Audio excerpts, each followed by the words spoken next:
most famous, but that didn't stop the Picts either. So they built another wall, Antoine's Wall, which is basically right on the border of modern Scotland and England, to try to stop the Picts from coming in there and raiding. Now, when they did that and they had Roman legions stationed behind the wall, they were effective. But the Romans left Britain in 410 AD.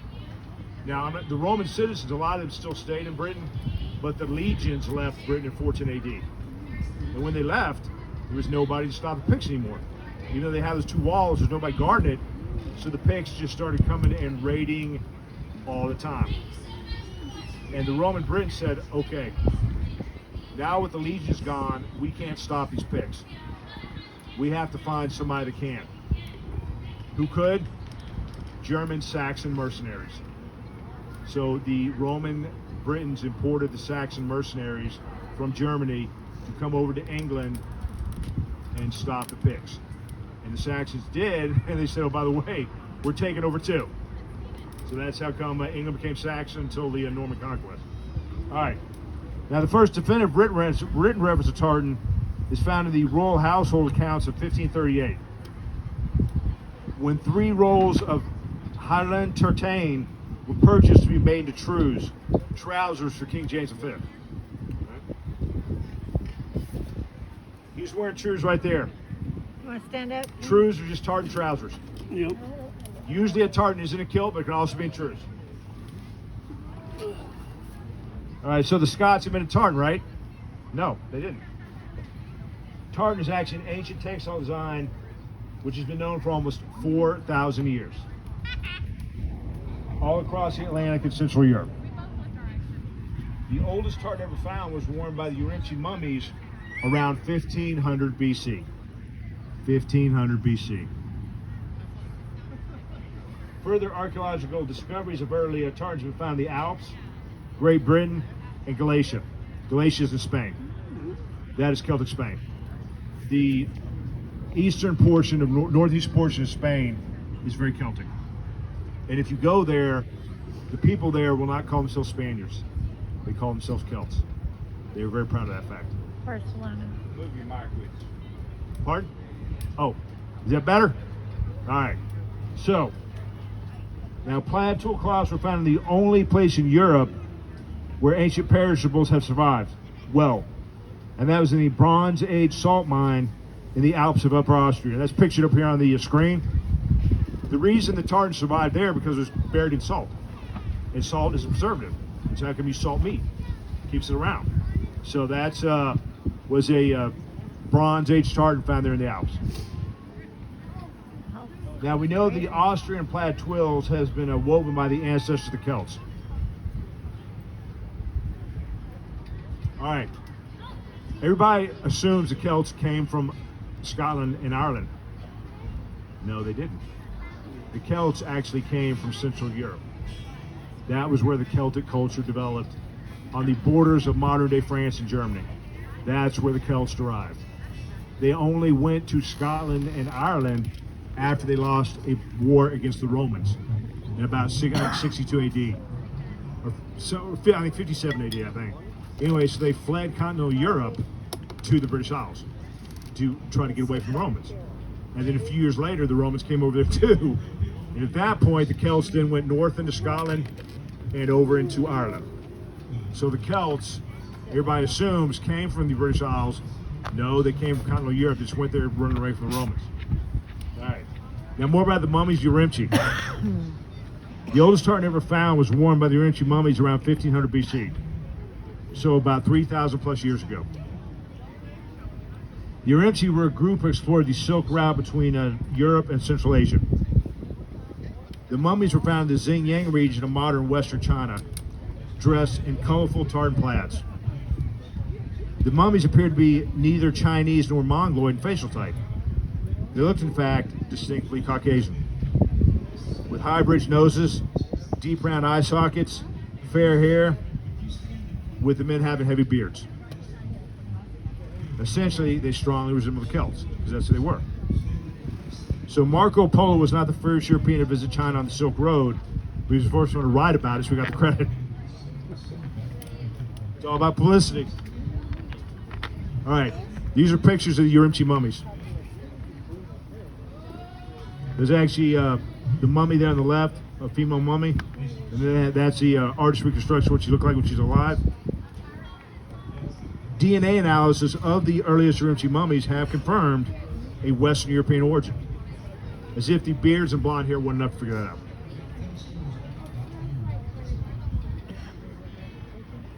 Picture on the left is an actual scrap of the tartan worn by the Urantia mummies, and on the right is what it looked like cleaned up. Absolutely, without a doubt, a tartan from 3,000 years ago. Yeah. Wow. All right, more about the Celts. The Celts were a group of people that occupied land stretched from the British Isles to Glacier. Now, Glacier is an area in the highlands of central Anatolia and modern Turkey. So actually, Glacier is in Turkey. The book of Galatians in the Bible was written by the Apostle Paul to the Celts. So the Celts are in the Bible because the Galatians were pure Celtic people that Paul was writing to. Pretty sure it's Paul. One of the apostles. I think it's Paul. Anyway, all right. Now, even though there's no written record of the Celts stemming from their own documents, we can piece together a picture of them from archaeological evidence as well as historical accounts from other cultures. Now, the first historical recorded encounter of a people displaying the cultural traits associated with the Celts comes from northern Italy around 400 BC, when a previously unknown group of barbarians came down from the Alps and displaced the Etruscans from the fertile Po Valley in Rome, or in Italy. Okay, to the Greeks and Romans, you were either one of those or you're a barbarian. There's no other ifs, ands, or buts. There was no middle ground. You were either a Roman or a barbarian. So every time the Romans wrote about another people that were not Romans, they always prefaced it with, oh, this barbarian tribe. That's what they said for others. All right. The Celts then tore through the countryside and several legions of Roman soldiers to lay siege to the capital of the Empire of Rome. So the Celts came down from northern Italy, destroyed several Roman legions, and besieged Rome. This drubbing by the Celts led the Romans to modernize and standardize army legions. Because at this time, the Roman legions that made Rome famous didn't exist. They were just National Guard, basically. That's what the Roman legions were. They were farmers that would then be called to war when there's trouble. So they were literally National Guard troops. Had very little training. They were farmers. When they went up against the Celts, they got slaughtered. So at that point, the Romans said, okay, we got to do something different. We cannot have this happen again where our capital gets, besieged. We need to come up with standardized professional armies. And that's where the famous Roman legions that conquered all of Europe came from. If it hadn't been for that driven by the Celts, that probably never would have happened. All right. Now, Roman historians tell us more about the Celts. Diodorus Siculus noted that their aspect is terrifying. They are very tall in stature, with rippling muscles under clear white skin. Their hair is blonde and they bleach it, washing it in lime and combing it back from foreheads. They look like wood demons. Their hair thick and shaggy like a horse's mane. Some of them are clean shaven, but others, especially those of high rank, shave their cheeks but leave a mustache that covers the whole mouth. They were also very vain, paying much attention to their physical appearance. Celtic warriors who became overweight were fined by the chiefs. The chiefs would say, hey, look a little tubby, take some of your money. Which we still do in the U.S. military to this day. If you get overweight, we're going to take your money. And maybe even your rank. Now this is a statue of the Celtic Glacier king found at Spanish San Julio Celtic Hill Fort, dated the 3rd century BC. Dating from the 3rd century BC, archaeologists have found several statues of Glacier kings wearing male skirts or primitive kilts, with those kilts clearly showing a tartan pattern consisting of crisscross horizontal and vertical bands. Now, Glacier, not to be confused with Galatia, is an autonomous community of Spain, located in the northwest of the Iberian Peninsula. The is bordered by Portugal to the south, Spain to the east, and Atlantic Ocean to the west, and the Canterbury Sea to the north. There are layered examples of tartan cloth found also in other places in Europe, all the way from Scandinavia to France. Essentially, everywhere the Celts were, that's where you're gonna find tartan. All right, that's Glacier, that's Celtic Spain. And if you go there and you talk to the people that live there, oh, you're Spanish. You're Spanish? No, I'm a Celt. They make it a point to say they're Celtic. Wow. So how did continental European Celts get to Scotland and Ireland? The Celts dominated Central Europe until the emergence of the Roman Empire. The DNA studies performed of males with Gaelic, Irish, or Scots origin reveal that they invariably share a common paternal ancestor that lived between the 2,000 and 2,600 years ago within the area located between the rivers Moselle and Rhine, which makes up much of the modern borderlands of France and Germany. The DNA also points to an exodus of Proto-Gaels from the area approximately 2,000 years ago when the area was conquered by the Romans in 58 BC, Battle of the Boscus. There we go. Now, Roman conquest was brutal and crushing, involving slaughter, slavery, and assimilation for lucky few. Okay, in the Roman Empire, approximately 20% of the people were slaves.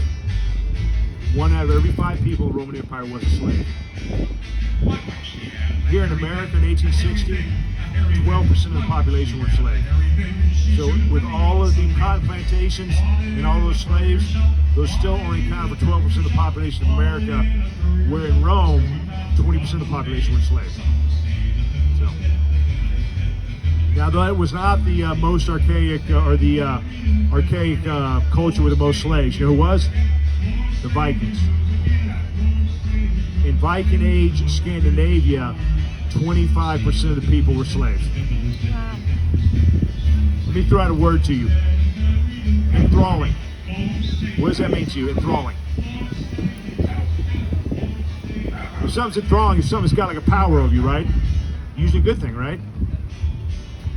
That comes from the Old Norse word for slave. Thrall was a Norse slave. So to be enthralled was to be under somebody's power as their slave. So nowadays, enthralling is a good thing. 1,000 years ago, not so much. You didn't want to be enthralled. Now, the exodus of Proto-Gaels, which were a mix of Celtic tribes from continental Europe, had begun. They sailed down the Rhine and poured into Britain. Now, their Gaelic cousins already in Britain eventually developed the Welsh language. And the Proto-Gaels spoke would eventually evolve into Irish and Scottish Gaelic. Both Irish and Scottish are Gaelic. Same origin as a language. Now, the Romans would invade Britain in 55 BC. This landing propelled the Proto-Gaels north from England, where they intermarried with the Picts.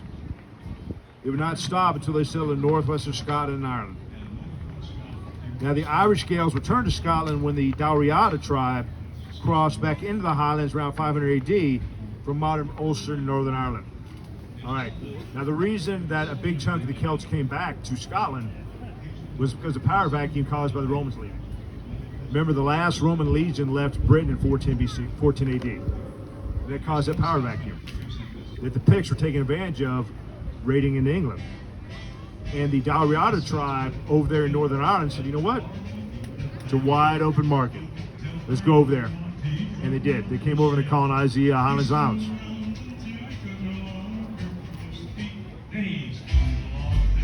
Okay, so the European Celts, and Tartan, had to come to be identified with Scotland.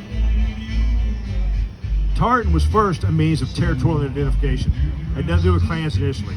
It was all about territory. Tartan only started to be used as a means of Scottish clan identification during the 18th century. But historians believe that in more ancient times, people could tell what area of Scotland was from by the shade of dyes used in their clothing. Natural dyes, which is what they all wore back then, were produced from lichen, or lichen, which is moss, bark, or berries. Because the weavers were restricted to colors they could produce in the local vegetation, tartans produced in the same area were frequently made the same colors and frequently woven the same patterns. because that's all they had. So if they're making tartan, they had to use natural dyes. There's only a few colors they could make it. That was it.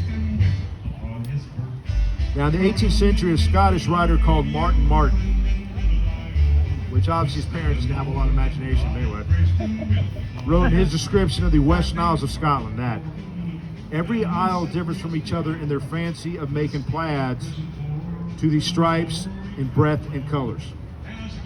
This humor is as different through the mainland of the Highlands insofar as they that have been to those places are able at first view of a man's plaid to guess the place of his residence. So once again, it was territorial identification. Now in the late 1700s, so Alan Cameron of Berwick founded the Cameron Highlanders Regiment. And he designated a red tartan on the basis that the traditional tartan worn in the Lochaber region was red in color. So they probably used like berries or something to make that tartan. It was red. So when he authorized this regiment, he goes, "Hey, we'll go with the same color." Now during the 19th century, tartan became widespread in Scotland as a means of Scottish clan identification. Some authors maintain that, like Sir Alan Cameron, many clan chiefs might have originally adopted their clan tartan based on the shade of dyes that were commonly used in their district.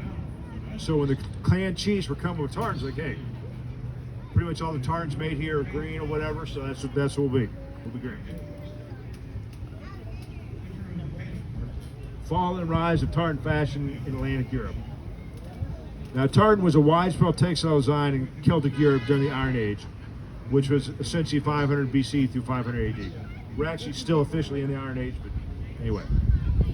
It is believed that tartan was used in ancient times to show the social standing of a person within a group.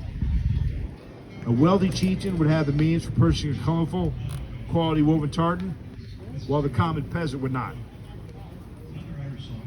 As the Roman Empire expanded across Europe, Mediterranean fashions were introduced, and the Celtic aristocracy started to look at the latest fashion from Rome. The plain Greco-Roman, Greco-Latin tunic became the new dress code among the beautiful people.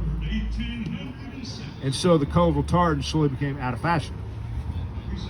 Now, Greco-Latin fashion lasted to the Middle Ages and as a mainstream dress code amongst the upper class in Western Europe. The Middle Ages were in turn followed by a new area of colonial expansion and trade and intensification of trade with Asia, reference Marco Polo.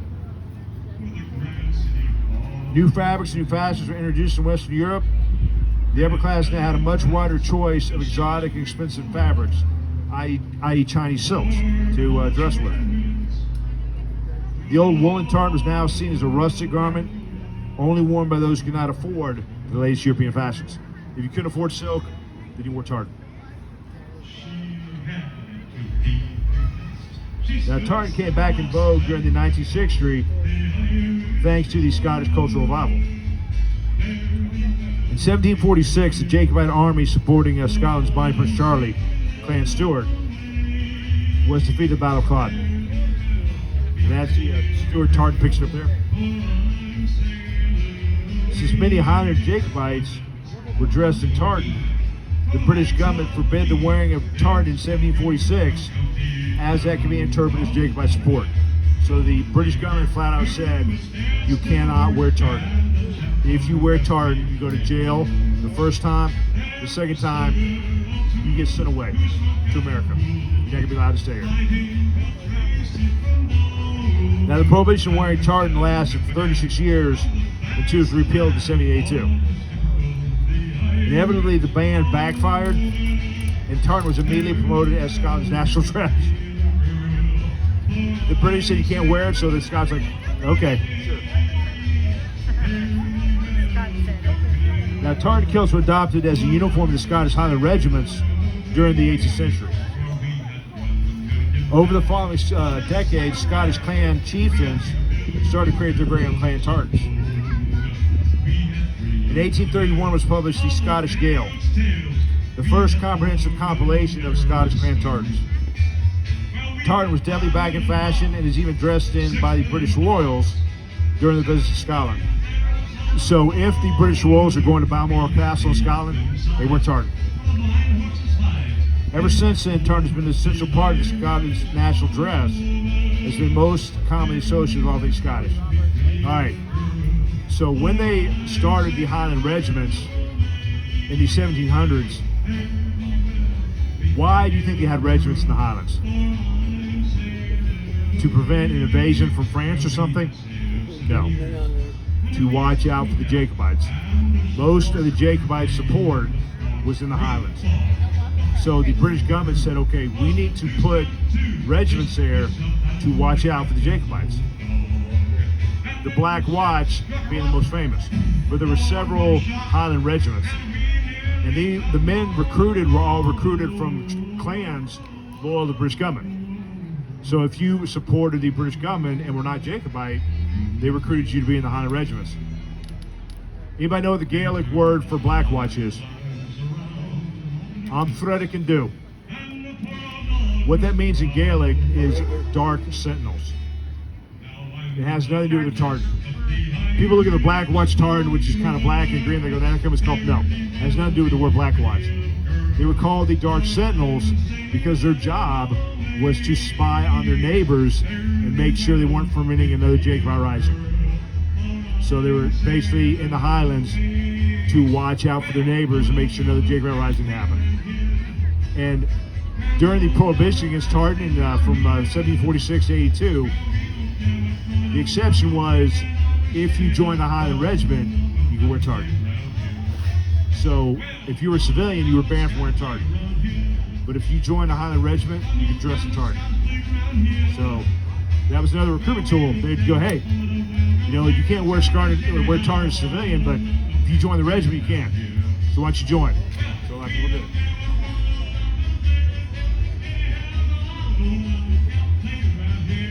All right. The Scottish Register of Tartan's main function is the registration of new tartan designs and the policy surrounding that function. Anyone from anywhere in the world can register new tartan. Individuals, schools, and corporate groups, as well as professional designers and weavers, provided that meets the criteria for registration.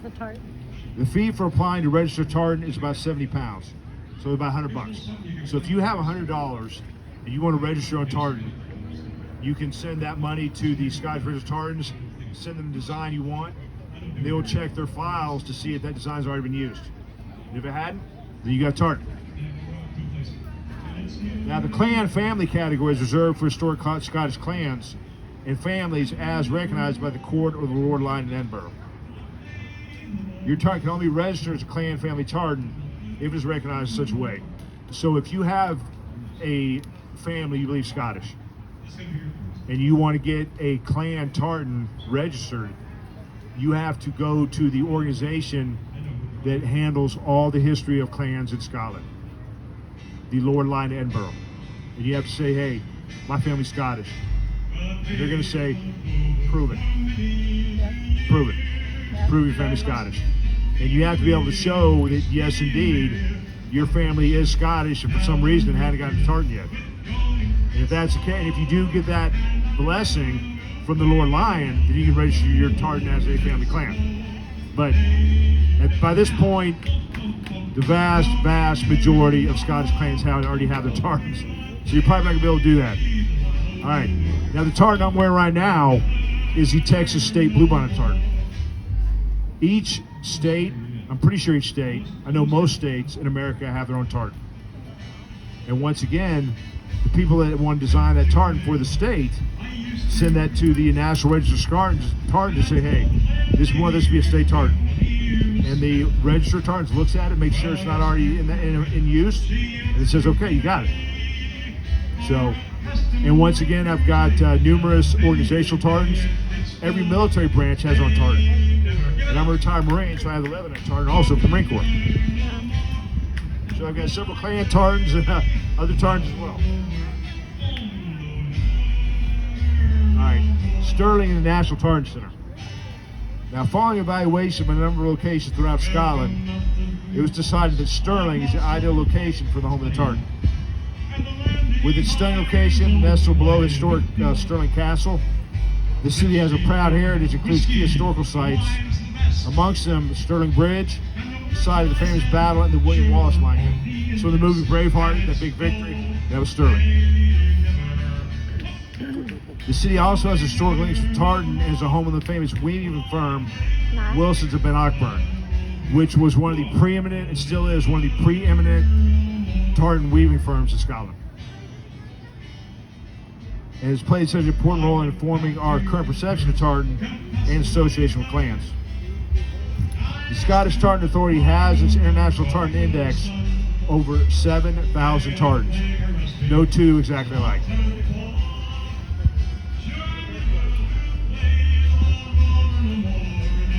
All right, so what tartan's the oldest? Hunting MacLean's tartan. First appearance was in the book Vestarium Scotium by the Sebesky Stewart brothers, published in 1845. The older evidence that people cite is from a 1587 grant to Hector MacLean, heir of Duart, for fee duty payable in the form of 660 ells, which is about 180 feet, of cloth in white, black, and green. Pound. Oh. Now, the Black Watch tartan also has a very complicated story. We know the tartan was implemented for use in 1725. Where it devolved from is up to debate. Some say it was original design new at the time. Some say it was an older Campbell tartan. Others argue that it was woven on the basis of several diverse tartans already used at the time. So on the top up there, you got the MacLean Hunting, and on the bottom, you got the Black Watch. I've got the MacLean Hunting. My paternal grandmother's main name was MacLean, so I definitely got all the MacLean tartans. All right, now on to kilts. Anybody recognize that guy? Liam Neeson from Rob War McGregor. McGregor. All right. Fillmore, which is a great wrap. It's a type of kilt that is noted in the 16th century and is also known as the Breckenfield tartan wrap. The belted plaid of the great kilt appears to have been the characteristic dress of the Highlanders from at least the late 1500s onwards. It was a long garment made up of 6 ells or 18 feet of double tartan. Highland looms can only weave a maximum width of 25 to 30 inches. So 2 links were sewn together down the long edge to make the plaid. By the way, that word plaid comes from Gaelic pladger, meaning tartan. There you go. Or I'm sorry, meaning blanket. That's all the kilt originally was a blanket. Back in the day, there were no backpacks. They didn't exist. So whatever you had with you, you either had to wear or carry it. So the Highlanders said, okay, we're moving around the Highlands at night. We need something that's going to keep us warm, but we don't want to carry a blanket with us all day. We'll just wrap it around us and make it a kilt. Yeah. And that's all the Breckenfield was. It was great. It was a blanket. Which is how The great kilt. Pladger means blanket kilt. Now the Highlander laid this great expansive fabric on the ground and folded it into pleats until it was reduced to about 5 feet. He would lay down on his back so the bottom edge came almost to his knees and gathered around himself, securing it around his waist by a leather belt. He would then stand up and take the excess over the shoulder and tuck it in the belt. That's how a great kilt's worn.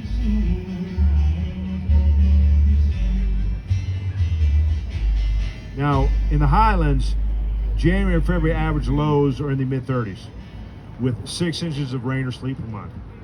Not something you want to be outside in without wool. In inclement weather, the Highlander would dip his plaid in water and lay down in it. Wetting like that made the wool swell, so the plaid would then get better protection. Dipping in water also had the added benefit of cleaning it somewhat. There weren't any dry cleaners back then. If you're wearing this around every day and sleeping in it every night, yeah, you're gonna get a little rank after a while. In sub-freezing temperatures, the dipping would create a thin glaze of ice on the outside surface, which would further insulate the occupant. Ice is actually a very good insulator. That's how come Eskimos build igloos out of it. It actually does a very good job of insulation. Wrapped up like this with his head under the blanket, the Highlander's breath would then create a warm and moist atmosphere around him, which would keep cozy at night. So that's all the great kilt was a blanket. All right, now we're on to the small kilt, or the fillibeg. Sometime in the late 17th, early 18th century, the fillet bag, using a single width of 25 to a 30-inch cloth, one hanging down below the belt, came to use. It became popular throughout the Highlands and northern lowlands by 1746, although the great kilt or belted plaid continued to be worn. The small kilt is essentially the bottom half of a great kilt. So instead of sewing the two edges together, just wear one. A letter published in the Edinburgh Magazine of 1785 states the garment recognized as a kilt today was invented in the 1720s by Thomas Rawlinson, an English Quaker from Lancashire. After the second Jacobite Rising in 1715, all right, we think of the Jacobite Risings, we think of the last one that ended at Culloden in 1746. There were multiple Jacobite Risings. The first one is like in 1695, there was another one in 1715, and the third and final one in 1745. After the second one failed, the English wanted to open up the Highlands to outside exportation. They said, okay, the Highlanders are so insular, we need to get other people in there to water that down. So they went all around England and said, hey, if you're a businessman and you want to open a business up in the Highlands, we'll make it worth your while. And that's what Rawlinson was. He was a businessman from England. He goes, okay, hey, I'll go up there in the Highlands and start doing some work. All right, so Rawlinson went up to Scotland and went to partnership with the chief of Clan MacDonald of Glengarry to manufacture charcoal and smelt iron ore near Inverness, Scotland. The great kilt worn by the Highlanders he employed was too, quote, cumbrous and unwieldy, end quote, for this work. So together with the tailor of the regiment, which is the Black Watch stationed in Inverness, Rawlinson produced a kilt which consists of the lower half of the belted plaid, worn as a distinct garment with the pleats already sewn in. He wore it himself, as did the chief of the MacDonalds, whose clansmen then followed suit. So not only is it just the bottom half of the great plaid, but he said, hey, instead of having to fold the pleats by hand, just sew them, sew the pleats in. There we go. You just put on, get up and put on. Because at that point they weren't sleeping anymore. It was just a garment.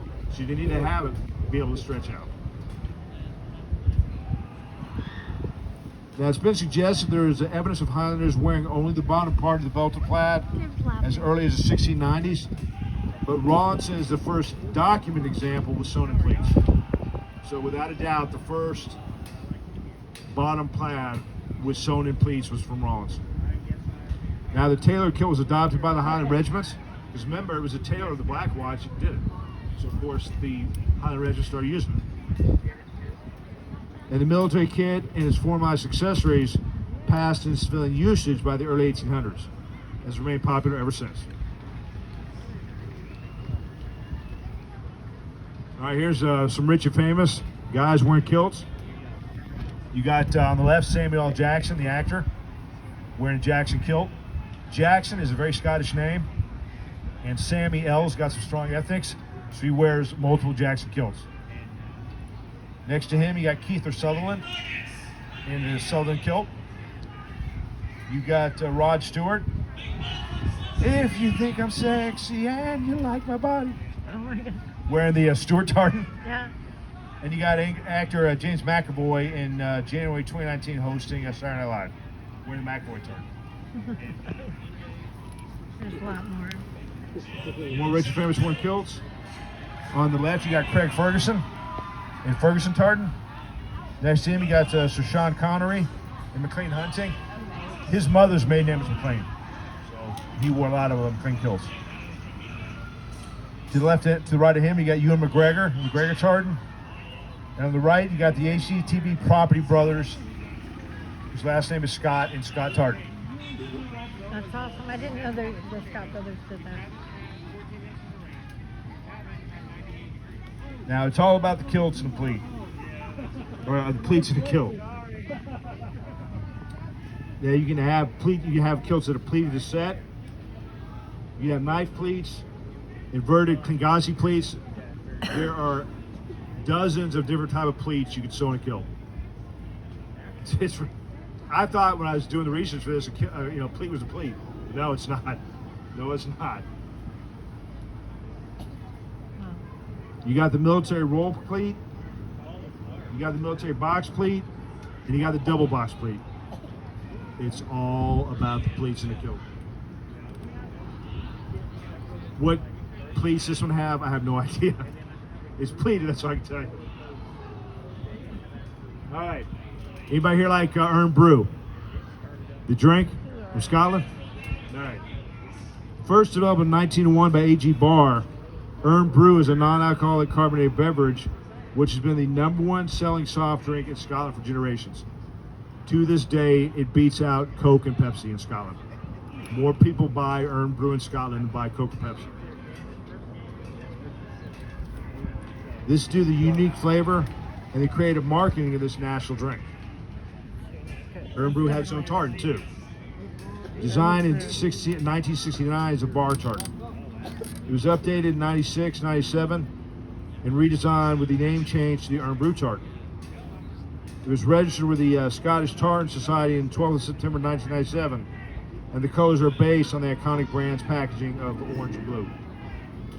One of the reasons Earn Brew was so popular, they put so much sugar in there. I forget how many grams of sugar, but it made the sugar in a Coke and Pepsi look minuscule.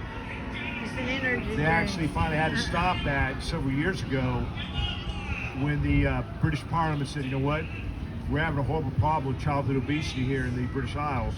Earn Brew, you're going to stop it. You're not going to put that much sugar in your drink. And so they had to cut the sugar by a lot. Now it's still a very popular drink, but it's not near as sugar as it used to be. I remember I did have one when I was over there years ago, and you're like, wow, okay, yeah.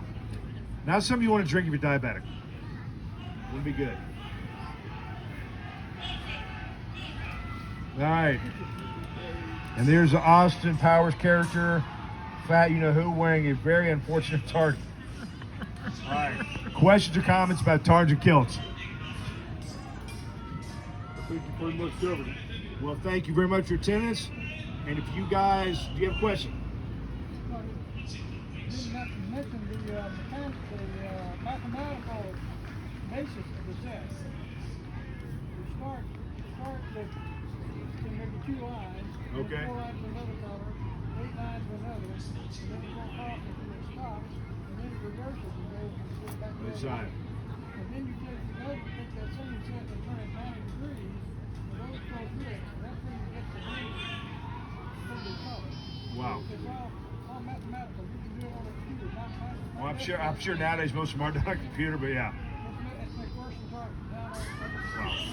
That's interesting. I mean, it really, tartans, once again, when you see a tartan, you think Scotland. The fact that's not where they came from. They came from continental Europe. And the fact you had mummies 3,000 years ago wearing them in China, Mummy. it is a fascinating subject. Wow. Anybody into the Vikings? I wrote a book about Vikings coming to America.